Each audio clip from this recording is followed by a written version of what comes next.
So 8 new tracks were finally released as part of the Mario Kart 8 Deluxe DLC Booster Course Pass. Wow, what a mouthful.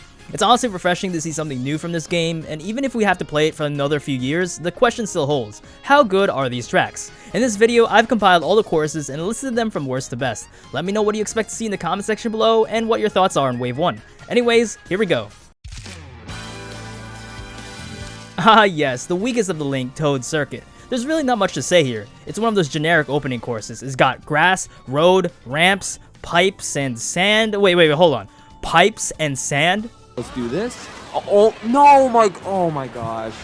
Dude, maybe this track is cursed in multiple ways. Who knows? But yeah, overall, I think the 7 other courses included in this wave are far more fun and entertaining. This one doesn't live up to the hype since it's just so bland. Like, I don't understand why Nintendo decided to bring this one back, because there's just way other better choices for Mario Kart 7 to choose from. Okay, so before you bash on me for this, Tokyo Blur looks nice. I'm just not a big fan of the layout and experience. Yeah, I get that every lap has slight alterations, but there's really not much going on here, especially on the actual track.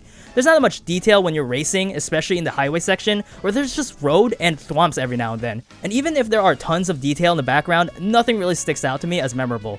However, I will give it a few points for adding a toll section, and for again, not keeping the same layout all the way through.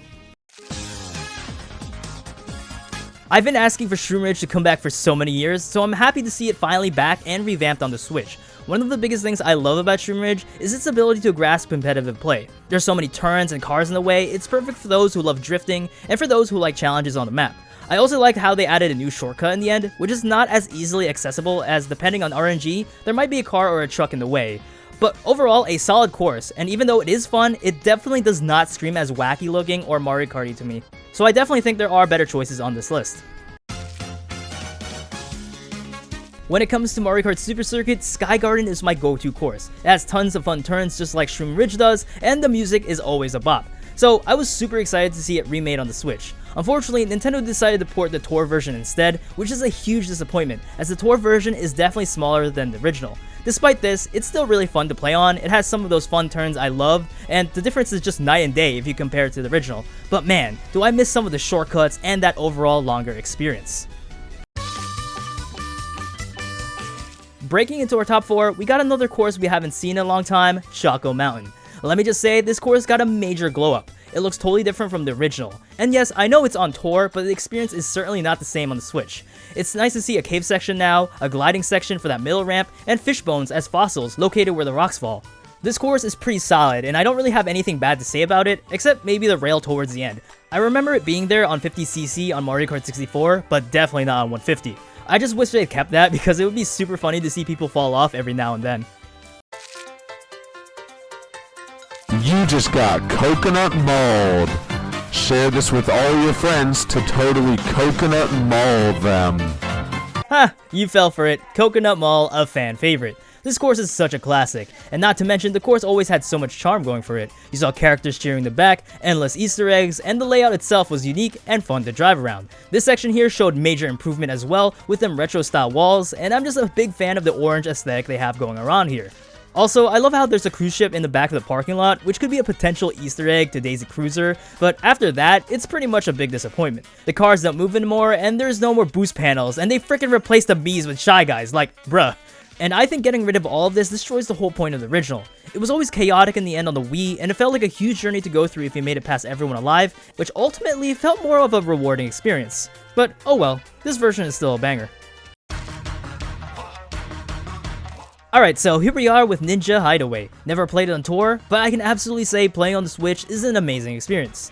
The layout itself isn't so black and white, and I enjoyed figuring out the different paths you could take.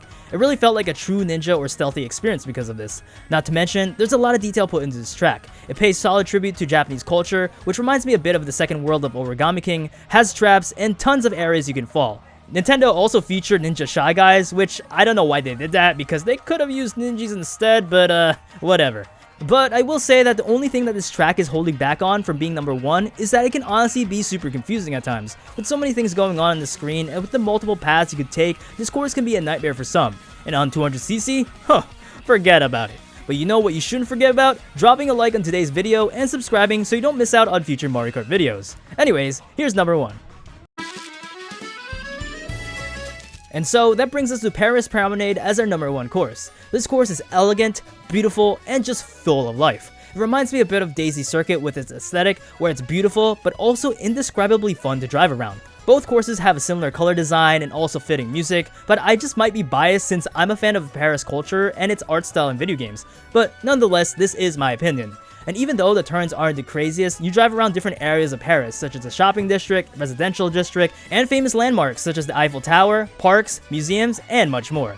And of course, similar to Tokyo Blur, the pathway changes, but this time on the last lap. It's a really nice change to race backwards, and funny to see other races collide in the beginning loop. Overall, Paris Promenade wins in this wave because it's unique to drive around, is beautiful, isn't so generic, and has a reverse gimmick that all of the other courses lack.